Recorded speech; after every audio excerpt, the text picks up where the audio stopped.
Hello World Wide Web, I'm Dr. Shado, the internet personality with the best hair, and welcome to week 6 of...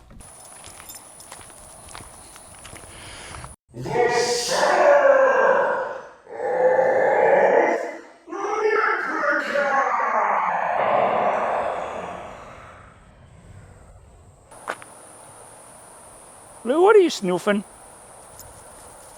Which brings us to the first Leprechaun movie made after the rights changed hands from Trimark to Lionsgate Films, with Leprechaun Back to the Hood. Originally, the director of Leprechaun in the Hood wanted to do a 6th movie somewhere new, like the beach or a tropical island. Allegedly, however, the poor reception of Leprechaun in the Hood led the producers to decide what they should do is make another movie set in the Hood and hope it goes over better this time. At which point, Rob Sparrow just left the project entirely, which explains how Leprechaun Back to the Hood has the same basic setup as Leprechaun in the Hood, but a completely different execution. This time around, we follow the lives of a small group of young adults in the Hood, as their respective Hood lives go as Hood lives do, until a leprechaun shows up in the Hood again. Now they must fight the leprechaun or something. Never thought I would find a plot synopsis that would make Killjoy look intellectual, but this is still the final Leprechaun movie so far with Warwick Davis as the Leprechaun, so let's take a look at Leprechaun Back to the Hood, and at least respect that.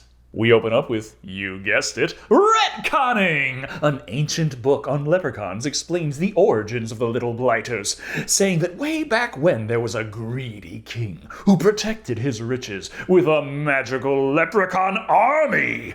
But while that was quite effective, he was only human and did die one day, and after he died, the Gold Guard gang scurried off back into magical obscurity.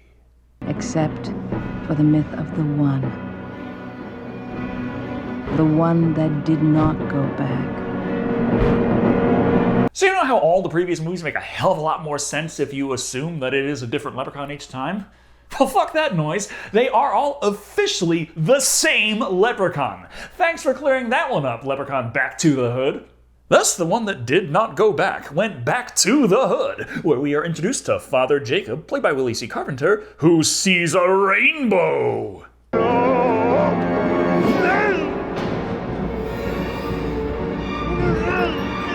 And the church's really gonna have to get over that. Pride's here to stay. What's that all about? Easily explained once the leprechaun shows up. You can't hide it from me, Jacob. The rainbow always points to me treasure. It's like GPS tracking. First generation. It'll show him the general area that the gold is in, but if he wants to really nail it down, he's gonna rely on something a little bit better than Google Maps. Jacob isn't cooperating with the leprechaun, but even worse, he's got holy clover water to splash him with. So they fight, and Jacob banishes the leprechaun to hell within the first 5 minutes of the movie. But then he just keels over and dies anyway. And we suddenly jump ahead 1 year later to find out that Jacob stole that gold to fund this youth center, but they quit building it once he died and the money up and disappeared. At least according to our main cast, including the stoner, Jamie, played by Paige Kennedy, his crush, Lisa, played by Sherry Jackson, and her bestie, Emily, played by Tangi Miller. Not to forget Emily's ex, Rory, played by Liza Alonso, and Rory's new hoe, Chanel, played by Keisha Sharp. No time to dwell on the past, so as the present rolls up on Jamie, Watson, played by Sheikh Mahmoud Bey, and his gang. You better have my shit by the end of this week, you understand me, motherfucker? And give me this motherfucking shoes. I'm pretty sure you're noticing after that time skip a distinct lack of horror, comedy, and leprechauns. Brace yourself because it is going to be that way for quite a while. Best to establish some more character traits. Emily works at a salon, says she's saving her money to go to college. Rory, on the other hand, a drug dealer. Much like Watson, so they have that, beef? Is that what you call it? Well, they're going Angus up in this motherfucker, while Jamie is trying and failing to get Lisa to give him the time of day. 1, you ain't got no car to drive us in. 2, you ain't got no money. And 3, you ain't got me. Lisa, you're forgetting the most important part of all of this. They never bother to write any other characters for you to seek out a romantic relationship with. It's not like Lisa's situation is much better. She ain't got no boyfriend, she ain't got no money, and the trifecta is complete when her car breaks down, and that's the last we see of it all movie. No bother. Emily thinks their luck is bound to turn around at some point. The power of positive thinking. Oh, wait, wrong movie. Yeah, close enough when she brings Lisa to her favorite fortune teller, Esmeralda, played by Donzelle Abernathy. What are you laughing at, Lisa? How do you know my name? Wikipedia and IMDb. You gotta cross-reference just to make sure. The fortune teller does as fortune tellers do and proceeds to spoil the fuck out of the movie for them. So, Emily, see, your mom and dad fucking died. Also, your ex left you for the smoking hot Keisha Sharp. That's rough, that's tough. But hey, you're also gonna find a frickin' fortune relatively soon. Sounds good. But it must be denied, for it will come at a high price. Wait. Why it got to be denied? At what price? Oh god, I just realized. Have you ever actually found a leprechaun's gold? Could you imagine the taxes on that shit? She's like, how about your soul? Because a dark evil will come for the fortune. So, moving on, we see Jamie enjoying his bag of oregano. This that good shit, dog. Rory don't play. Okay, I will admit that got me the first time. But his celebratory herbal appreciation is cut short when he realizes his stash has been mixed with 4-leaf clovers. No idea where the hell his dealer got a surplus of 4-leaf clovers to do that with, but he did, and that's what you got. Which is not what Jamie was in the market for, so he approaches Rory over this transgression, and more. The others being that he seems to be engaged in improper use of the N-word, and must be corrected. Yeah, like, what up, ninja? Oh, look at them ninjas over there. You need to stop smoking that shit. Ninja, please. It's brought a whole new meaning to pirates versus ninjas. But Jamie has misplaced the clover, so no refund. No bother, we suddenly jump to Emily and Lisa having a day at the beach. Beach not included, so they're just using the abandoned construction site that was going to be used for the community center because, nobody cares. Emily cares, though, when Jamie shows up not only with the food for the cookout, but her ex, Rory. So she needs some time to herself. And this rainbow!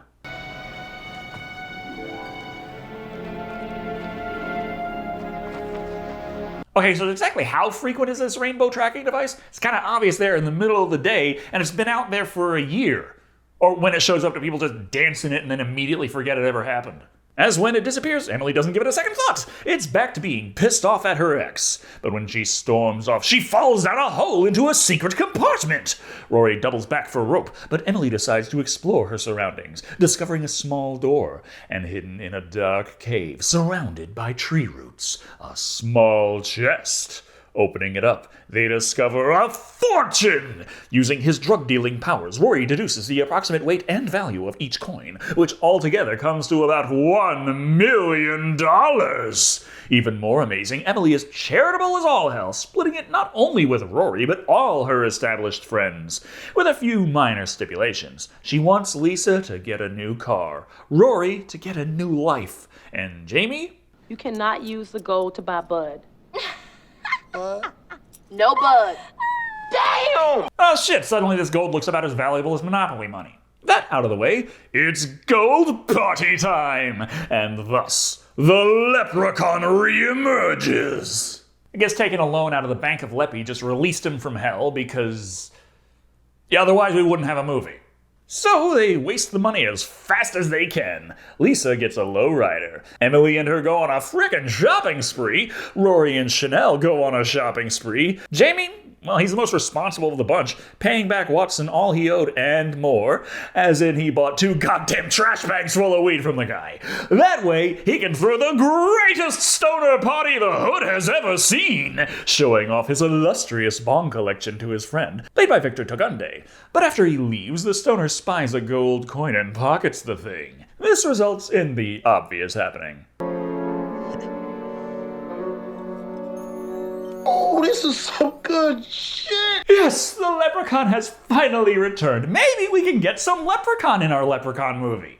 And what a way to bring him back as the two of them pass the bong back and forth, and it's a blast watching Warwick play up being a leprechaun stoned off his ass. However, it quickly blows his buzz when he realizes that his new friend has one of his coins. Even worse, he tries to play it off like it's no big deal. So... Man, give me my bong back, bitch. And the body count rises. Just a little for now, so after this, Leppie's high returns to being a problem for the Fae, and he's got the munchies. Unfortunately, though, it seems they haven't stocked up on wildflowers in a while. Ah, well, he can cold box in the meantime. But when the body is discovered, the police arrive, consisting of Officer Thompson, played by Bo Billingsley, and Officer Whitaker, played by Christopher Murray. They do more harm than good, of course, thinking this was probably something to do with Jamie's dealings with Watson's gang. Or Rory, because he's a gang guy something. Now, well, Jamie's got mountains of weed, so they're taking him in. Not the worst thing going on. No, that'd be Chanel's decision to steal a gold coin and have it melted down to give herself a shiny new smile.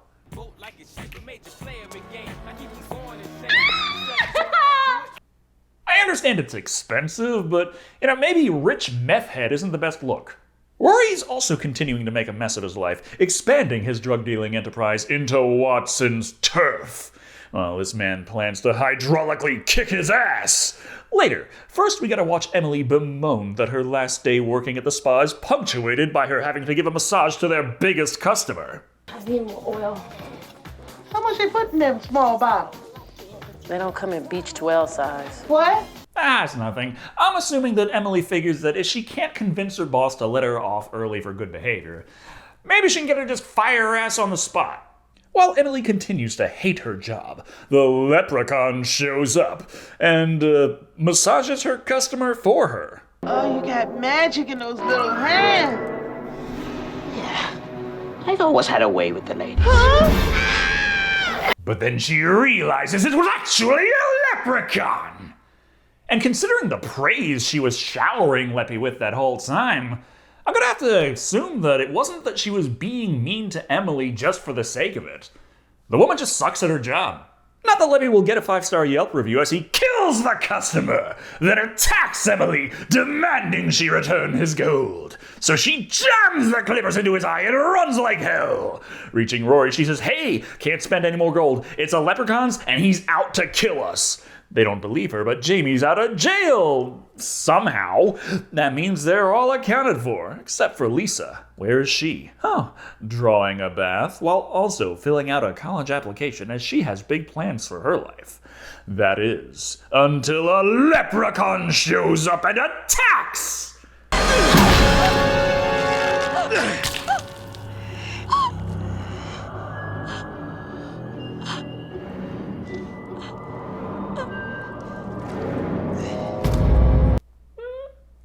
Not bad.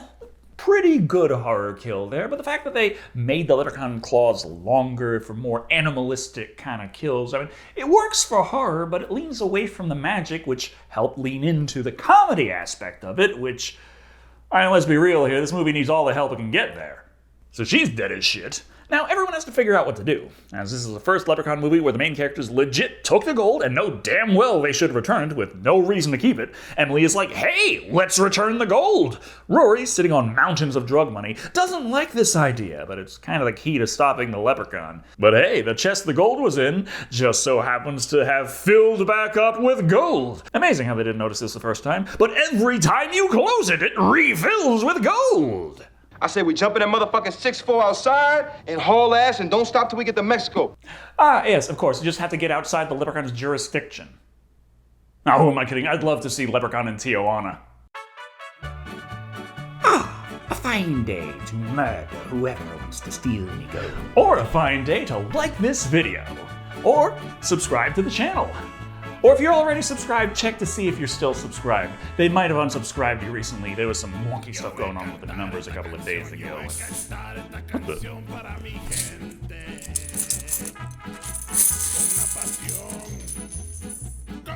Hot damn! But Emily stands firm. They must return the infinite riches because money doesn't mean all that much when you've been vivisected. Rory doesn't agree. Until he remembers, oh yeah, I did kind of fuck up my whole life already in pursuit of ill-gotten gains. Okay, let's return the gold. And by that, he means that when no one is looking, he's gonna grab the chest and haul ass out of there. So, that night when the leprechaun returns, Emily has nothing to give him. No bother. While he's in the neighborhood, he can still kill her! So they fight! The brawl spills out into the street, where Leppie looks like he has the upper hand. But then... Oh, there's Rory. He didn't leave. All this time he was hiding just out of frame. This gives Emily the chance to escape along with Rory. So Leppie's gonna have to find another target. Jamie should be nearby. Or he can hop over to Chanel's place and ensure Rory's single again. You have such a nice smile. Say ah.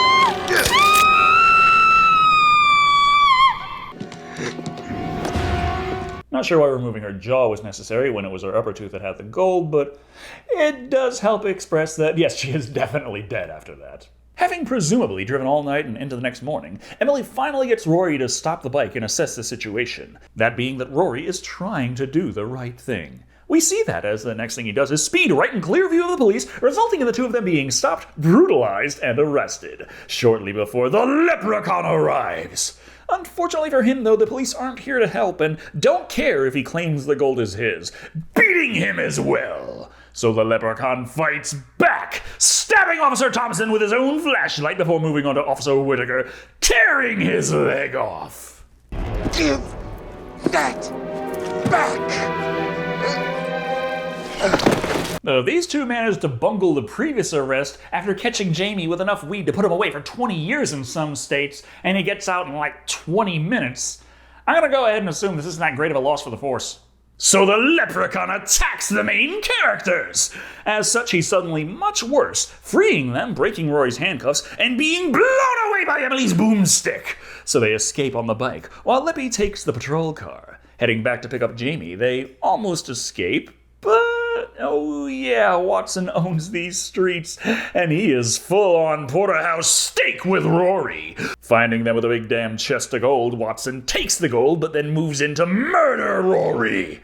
However, the police soon arrive. That being the Leprechaun, of course, which requires some explanation for all those present. Not to worry, the Leprechaun can spell things out. You have stolen what's been stolen from me. Hold on. Yeah. Oh, hey, baby. How you doing?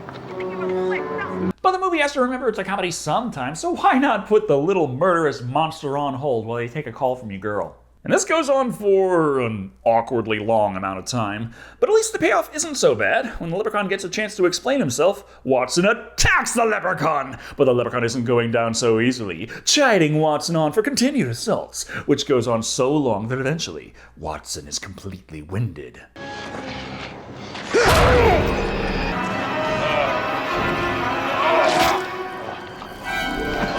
Which comes off kind of like a remix of Julius's death from Jason Takes Manhattan. The fighter fights the monster until he's completely exhausted, and then the monster returns with a Mortal Kombat fatality. Watson's gang responds in kind, firing away at the Leprechaun, like he gives a shit. What's up, ninjas? It's a gang, Leppie. Team Ninja. And so the Leprechaun beats the crap out of them all, slashing the throat of Cedric, played by Sticky Fingers. Oh well, just means there's no one left to stop them from stealing Watson's lowrider. Hopping in to escape, they run into a problem when they find out the Leprechaun has hitched a ride on the underside. Oh well, that's nothing they can't take care of with the power of hydraulics, bouncing around and throwing the Leprechaun off the vehicle. So, need a new plan. Don't worry, Emily drives them to the one place she can count on. The fortune teller! She's like, told you so, but Emily wants to know how to kill it. So Esmeralda reveals the lore of the Leprechaun. It's pretty much the exact same information we got in the opening, but without the nifty animation to go with it.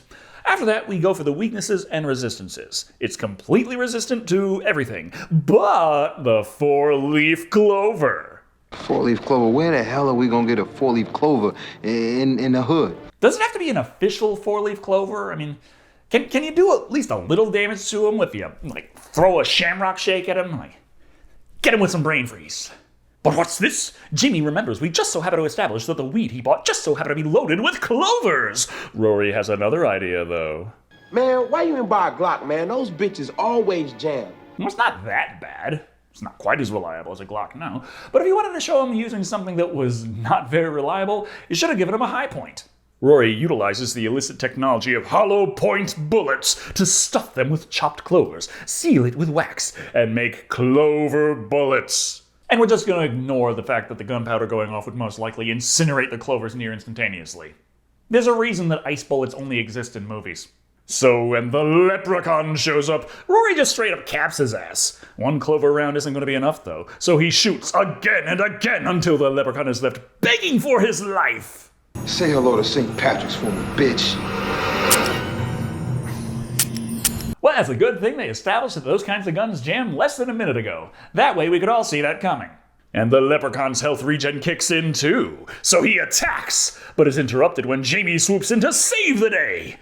Unfortunately, all he has is a bat, and no Clover's there, so the Leprechaun breaks it in two and stabs one half into Jamie's leg. This means that Esmeralda must step in to have a magical duel with the Leprechaun, throwing special effects all over the place.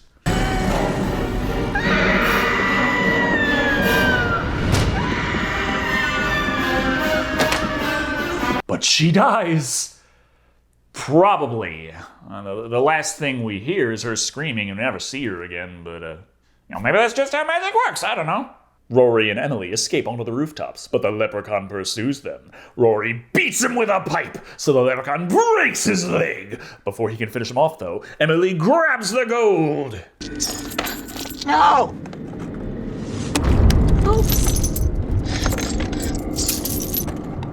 My babies! And as luck would have it, the fortune teller just so happened to live right next to the unfinished construction site. And as we all know, when you don't finish your construction, the wet cement just doesn't dry in the interim. With that in mind, Emily lures the Leprechaun away from Rory and down into the boiler room. Throwing the gold into the furnace, she then throws the Leprechaun into the furnace, burning him alive. Returning to Rory, she's like, "It's over. He's dead." And he's like, "Damn, where'd you get some clovers that fast?" She's like, "Huh?" And the Leprechaun returns, still alive, though very badly burned. So they must fight again. The Leprechaun tosses Emily over the edge, and she hangs on for dear life, while Rory quickly unjams the gun so he can fire away at the Leprechaun. Stop to save Emily while the Leprechaun can heal up, then fire upon him again, leaving him barely alive.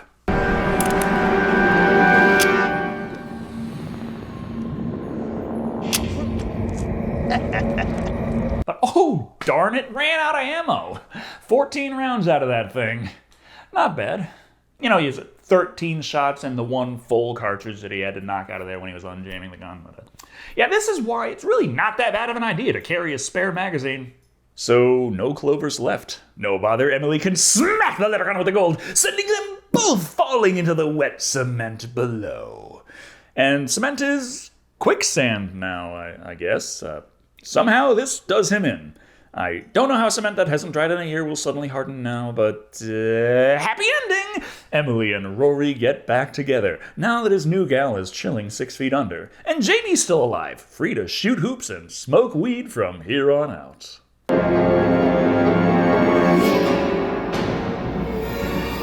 But the book ends on sequel bait! It's even written in the legends that, yeah, you're gonna get more movies out of this. Anyway, that was a Leprechaun. Back to the Hood. He went back to the Hood for that? That's a hell of a strategy. The one we did that was set in the Hood wasn't well received, so let's keep making movies set in the Hood until people start to like it. Or, well, this was not only the last Leprechaun movie with Warwick Davis as a Leprechaun, but also the last one they made before they decided to go the reboot route with this particular franchise. Leprechaun in the Hood was an odd entry into the series, but had a lot more going on than one would expect going into it. I can't say the same for Back to the Hood. The story is clearly about the Leprechaun. This was written as a Leprechaun horror film first and foremost, and unlike The Hood or In Space, I can't imagine the intent was ever anything else. Despite that, it doesn't even feel like a Leprechaun movie at first, as past the opening, the Leprechaun is simply absent for the entire first act. That's a shame too, when you take into consideration that Leprechaun is quite clearly the best thing about this movie. Most all the humor stems from it. Well, yeah, Jamie is the comic relief, but does that really count? And the horror doesn't really show up until the Leprechaun does either. That does a good job at showing the difference the Leprechaun makes in the lives of these characters, but again, the movie doesn't even feel like a Leprechaun movie for a good third of its running time. I think one of the biggest problems is that the movie doesn't really try all that much new. The Leprechaun gets a new outfit and the kills are brought more down to earth, but other than that, we've been in this setting, had this driving force for the plot, and knew about this weakness before. It's Leprechaun filler DLC. At the end of the day, Leprechaun Back to the Hood can have a few entertaining moments. Some jokes land, and the kills aren't all that bad. But it does so little new, it feels like one that if you don't check it out, you really aren't missing anything. coming in at 2 giant bags of weed out of 5. But while this was the end of Warwick's reign as the Leprechaun, that doesn't make it the end of the series as a whole, no. We're going to be digging into the origins next week. Thank you all for watching. I've been Dr. Shado. And remember, water pipes are for tobacco use only, not stabbing a motherfucker through the sternum.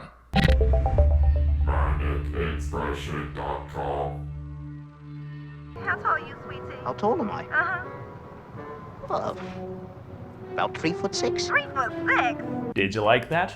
Like the video. Helps me know that you like its engagement. The algorithm likes it when you do that. Speaking of things the algorithm likes, the end screen elements. I talked about Jason Takes Manhattan. I reviewed Jason Takes Manhattan right there. Or you can always go for whatever recommended video YouTube has picked for you instead. Give me what's mine. Ah!